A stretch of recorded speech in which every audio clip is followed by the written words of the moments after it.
This is Pulse 95. Pulse 95. It's the Morning Majlis. It's the Morning Majlis. Good morning, and it is the Morning Majlis, back after a long weekend.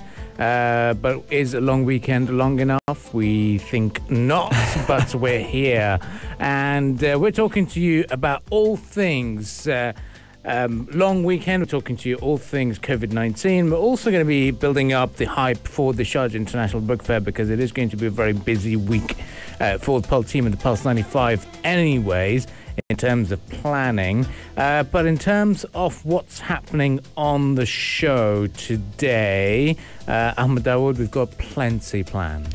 Yeah, plenty planned for today's program. Of course, we'll be talking about the U.S. presidential election, what is happening so far, what the polling states as well ahead of the November 3rd election day deadline. So we're going to be talking about who's more likely to win the presidential race, how they've been campaigning lately.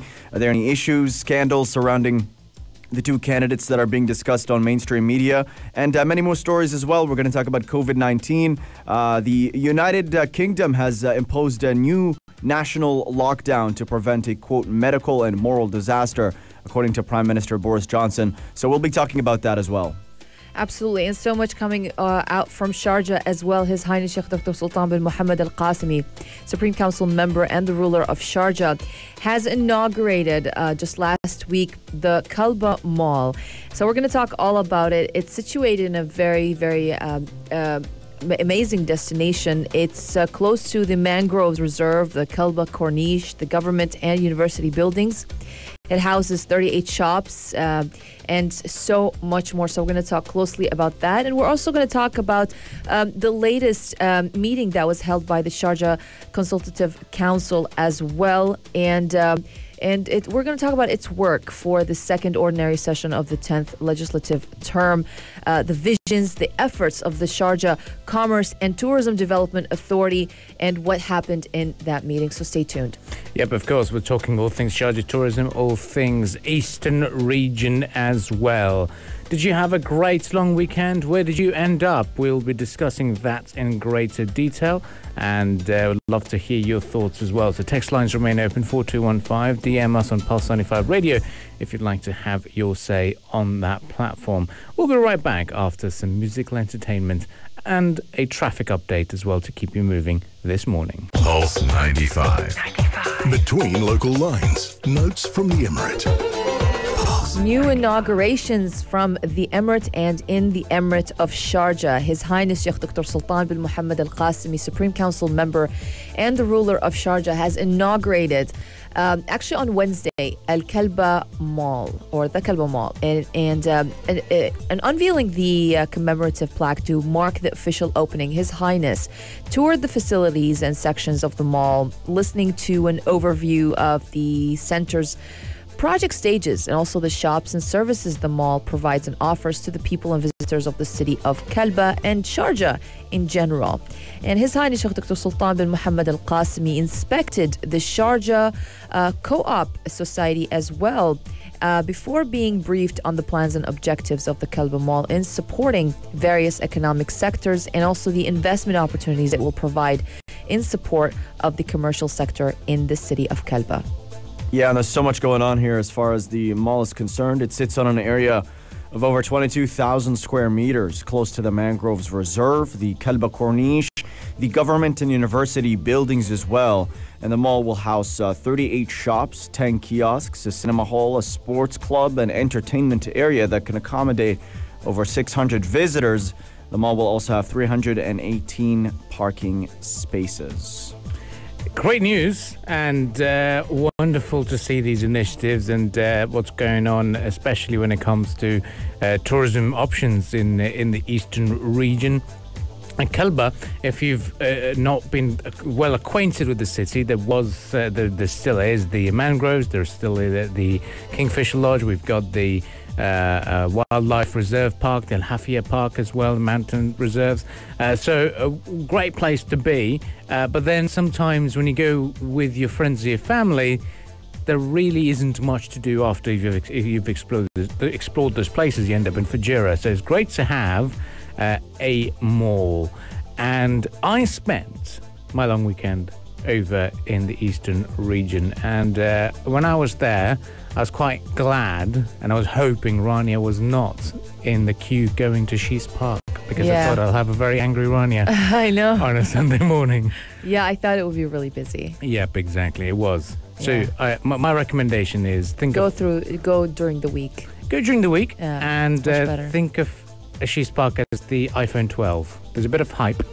There's a lot of people want to get it. It's true. I felt that, yeah. Yeah, so that's what it is. But the other thing about shopping malls, and a lot of people think, do we need malls? Yeah. Why do we need so many malls? So I spend my time in the eastern region, and we take things for granted when we're living in a wonderful city like Sharjah. Plenty of malls, plenty of shopping centres, plenty of options to get your stuff. Yeah. I was staying in a hotel, right, in the northern quarters of Dibba, and I had everything. I did not bring, there was one thing I missed out. So I wanted to watch a film on the big TV of the hotel. Wonderful thing is I had a MacBook. So with social outcast, there's no way you can connect that MacBook to that TV because there's no connection. You're right. So I needed a cable that was a C cable to HDMI. This is where the mall came in handy. This is where the mall comes in handy. No, there was no mall. There is no mall. Well, in the nearest one. The nearest one was all the way in Fujairah city centre, which was an hour's drive away. So now this is where you think, oh, where do I go to get such a basic thing? And this is where you think malls are very, very handy. And then the other option was to go to Ras Al Khaimah, which is another hour drive. So luckily, it was one shop in the northern quarter of Sharjah, Dibba Al Hisan, which was about half an hour's drive from where I was. Wow. So I managed to drive there and get all for a cable. All for one cable. And great meal. I had a very nice meal in Dibba Al Hisan. So if you want a very different and a unique experience, Dibba Al Hisan, very, very pretty location. So were you stuck in traffic as well? No. There were no traffic on that way. Because I became part of... I became Ibn Khurfakan again. You know? So I was on the coast already. So I wasn't coming in from the city of Sharjah. So I was one of the people already. So I didn't face traffic, but I saw the traffic. Right. And it was pretty busy. But let us know on the text lines 4215 how you spent your long weekend. Guys, are we happy with our long weekends? Very Absolutely, happy. for sure. Yes. I'm not very happy. Glad you enjoyed because it. the long weekend wasn't long enough. It was just short. I was happy. Oh, really? Yeah. I miss work. You missed work? Yeah, I missed Very work. good. That's what we need to hear. And we'll be right back after this short interval, and we'll continue the discussions here in the Morning Majlis. Let us know if you were one of those who was stuck in the Shees Park traffic. But one thing you can do this morning is avoid the E311 because there has been a crash reported just before Majlis City Centre, and that is going to cause some delays on the E311, so best to avoid that. We'll be right back here on the Morning Majlis. Text us on 4215. Join the conversation with the Morning Majlis, Pulse 95.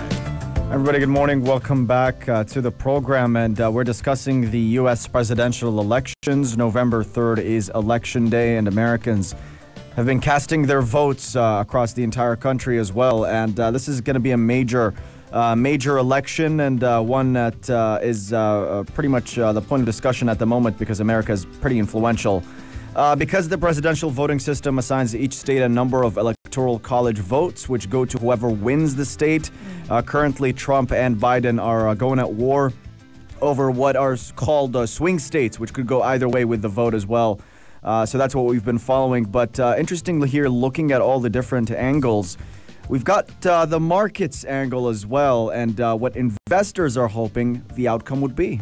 That's true. As the U.S. presidential election fast approaches, it's in 2 days, investors are betting on a so-called reflation trade that is expected to lift stocks and take the shine off treasuries, for example, in the dollar itself. Now, the wager rests on the assumption that the upcoming matchup between Trump and Biden will result in a big enough victory for the Democrats that the party will be able to usher in, let's just say, a substantial fiscal stimulus that will eventually help to fuel higher U.S. growth and inflation. Now, we know that the investment management company of BlackRock, for example, publicly hopped on the bandwagon this week, announcing that it was downgrading U.S. government debt and also upgrading its inflation-protected counterparts. They're saying markets are increasingly reflecting a unified democratic government outcome that may lead to a significant fiscal expansion.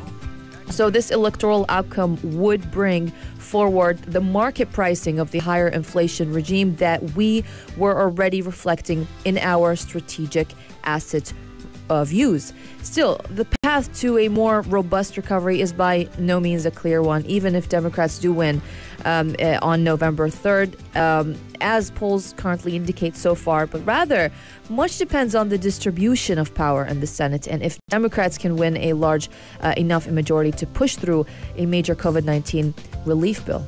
Yeah, of course, and that's what it is. The Senate is the key aspect for the stimulus because they do eventually pass the bill. And so what we're looking at the scenario is if Joe Biden wins the White House but Democrats fail to win the Senate, then he'll have to compromise on a smaller stimulus package.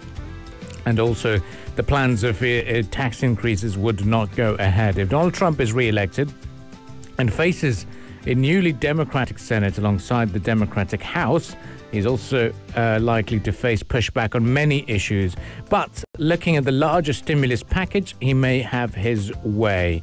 So far, Biden was leading Trump in the polls by 7.8 percentage points, and Democrats also appear likely to take the Senate, but some races are very tight. And seven Republican seats are currently rated as toss-ups, with 4 in the battleground states where they could be lost if there's a strong Democratic surge. There could be a clear majority, but still uncertainty in terms of the final makeup. The campaigns are in full swing at the moment. At the moment, we can say the timings are still very unclear and what's going to happen next. Yeah, indeed. And so far, according to the polling and the projections, it's looking like Biden has a pretty sizable lead. It's worth noting as well that Hillary had a lead most of the time last time around in the 2016 election, but wound up losing the entire thing. But this time around, analysts seem pretty fairly confident that Biden's probably got this in the bag. Looking into more detail here, as far as the election polls in the swing states, Florida is the key swing state as well because it's got 29 electoral votes, so winner take all. And Biden's got a 2 percentage lead over Trump that continues to grow day by day. He's got a pretty solid lead in the polls in Pennsylvania as well. There are 20 electoral votes in that swing state. Michigan, North Carolina, Arizona, Wisconsin, Iowa. Biden has a lead in all of those states. So the national polling average puts Biden ahead of Trump nationally. But it's not the strongest indicator of how crucial swing states will sway the election. So despite this polling lead, you never know just how this will develop. Yeah, especially millions of Americans, actually, they vote on the same day, on November 3rd. So we still have time, and we still don't know how things will play out in the end. Exactly. Well, at the moment, 85 million people have voted early in elections, 55 million of them by post, setting the country on course for its biggest voter turnout in over a century. And that is great news. And one of the reasons why it's actually on a higher end is because there's a bit of convenience offered, especially with the postal elections. What the analysts and commentators say also is that it's too early to start thinking and peeking into who or how these 55 million people who voted by post have voted. Because what we do know, and everyone says this as well, is that Trump voters are more likely to come out in physical voting, and they'll turn out to the election booth, the polling booths, and cast their votes in person. Because obviously there's been a lot of words shared by Donald Trump against postal voting and saying how it could be potentially rigged.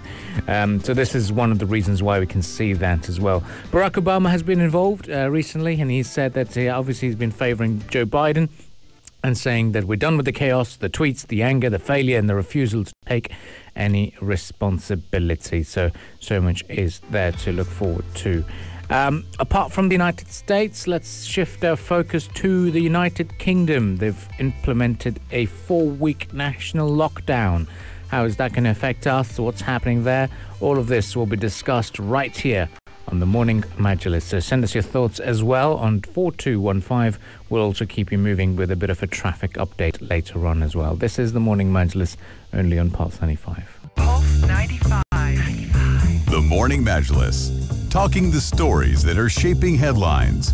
This is Pulse 95. Yes, this is Pulse 95. Welcome back onto the program, and we're talking about coronavirus cases, its effect on Europe in general, and in particular England. As we know right now, worldwide, we're at 46.3 million cases of coronavirus, and we've already sadly counted deaths of 1.2 million people due to the COVID-19.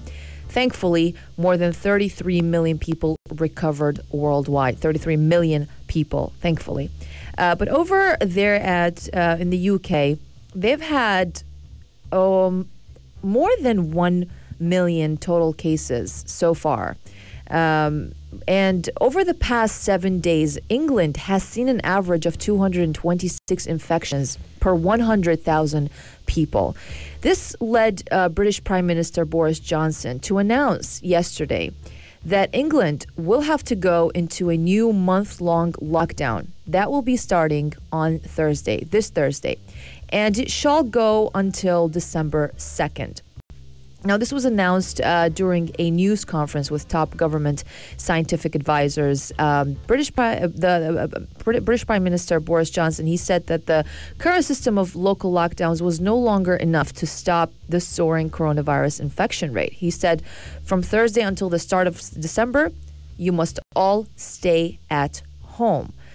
Now, he also added that no responsible prime minister could ignore the grim figures. Unless we act, we could see deaths in this country running at several thousands a day. So let's talk about the measures that England will have to go through in this newly announced lockdown from the Prime Minister. Now, starting from Thursday until December 2nd, restaurants and certain cafes will close except for takeaways and deliveries. All leisure and entertainment venues and most non-essential stores will also shut. The public will be asked to work from home if possible, and domestic travel, except for essential purposes, will be also frowned upon. Now, schools, universities, and colleges will remain open, along with the construction and manufacturing sector. Different households will be banned from mixing inside homes as well. People will only be able to leave home for a few reasons, including exercise. Now, courts and parliament will remain open. Religious services will also be stopped. International travel, apart from for business purposes, must also be put on hold. But thankfully, English Premier League matches will continue to be played. Yeah, this decision, the national lockdown in the United Kingdom came hours after the country passed the 1 million mark as far as COVID-19 cases are concerned. And he was essentially, him being Prime Minister Boris Johnson, was forced to make this announcement early on yesterday after the government's plans were leaked to the press. The plan was to initially announce these restrictions on Monday. And it's been really difficult time for the United Kingdom. Marwani has touched on this, but to put it all in perspective, on Saturday, they had over 21,900 new cases, taking the total above the 1 million mark. There were also 326 new deaths, bringing the death toll in the country to over 46,000. And the Office for National Statistics now estimates that 1 in 100 people in England have COVID-19, an average of 568,000 people. That's compared to 1 in 2,300 back in July, and shows that England and Europe as well are battling a second surge of cases.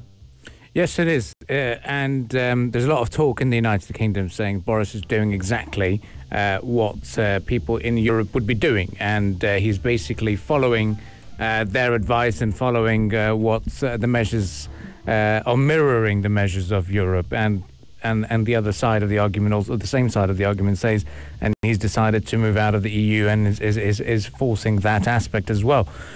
Look, the situation at the moment is it's good in a way because obviously it is bad and tragic that a lot of people in the United Kingdom live on wages. So there's a huge chunk of population that works in restaurants and all these venues, and they work hourly wages. So to do a 4 to 5 hour shift and make £20 or even £25 for the day, which is ideal, and then that's it. And then now with this measures of these restaurants to be closed is going to be a slight bother. But the government has revived its emergency coronavirus wage subsidy scheme, which means that the workers who were temporarily laid off during this new England-wide lockdown will receive 80% of their pay, which is good. But economically, looking at things, and non-essential retail will also close. This is the slight worry, and people are saying that maybe Boris Johnson is overreacting, but the situation is that the coronavirus cases is quite a lot in a country like the United Kingdom, and because they've also got an aging population, an old age population as well, so the fatality rate or the threat of more of these cases being fatal is also quite high. So it makes sense with these new measures. And a lot of people are expecting winter to be quite harsh. So we don't know what's going to happen, but we can only hope that things do come to a quick resolution here and all the medical advice and precautions are followed. Well, stay with us on the Morning Majlis. We'll be right back after the news headlines, and we'll continue to shift our focus back to the United Arab Emirates and talk about the situation here. Let us know on the text lines 4215 if you've got any particular opinion about the nationwide lockdown in the United Kingdom, as well as the US presidential race. We'll continue those discussions after the news headlines. Entertainment headlines. Entertainment headlines. Entertainment headlines. This is The Buzz. This is The Buzz. Now, when long weekend hits, a lot of people plan movie nights. Yeah. Go to the cinema. This time round, some people might have done it, but was that on your agenda, guys, at all? Movies, cinemas? There are not many new films, but Okay, apparently you said there is a new film that you watched I did. in the cinema. I did, and I watched a very different cinema as well. I What? didn't go to the typical cinema screens. I went to the cinema under the night sky. It was the outdoor cinema experience. Which one? Brilliant. Yeah, which one? It's a very popular brand. They always do it, and they call it outdoors. Okay. Hashtag Gotcha. outdoors, and a big cinema chain here. And But they have new films? there are some new films Okay. out there. Yes, cinema's gradually picking up a lot of film because of the pandemic and because the second wave is coming out. Film production's getting delayed, so it's going to be slightly annoying. But no, this is a cinema experience. They've been doing it for years, Yeah. and they did it outside. And this was the opening of that season. So tickets are slightly pricey for it. They cost above 100. But I'll have to give you that. I watched the film, Liam Neeson film.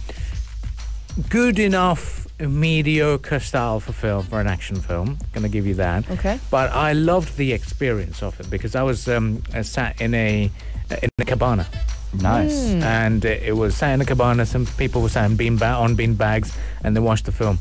Fancy. Apart from watching the film, I was watching the scenery and the views outside. Only downside is because it was on a Wednesday evening, start of the weekend.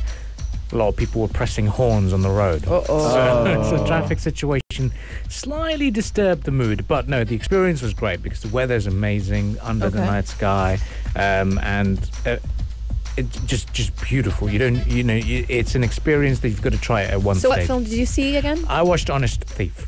Okay. Liam Neeson. So it was a Liam Neeson, and without giving too much away of the film. So the storyline is that Liam Neeson is a in-and-out bandit, as they call it. A person who used to commit crime, used to rob banks and store his money somewhere. Okay.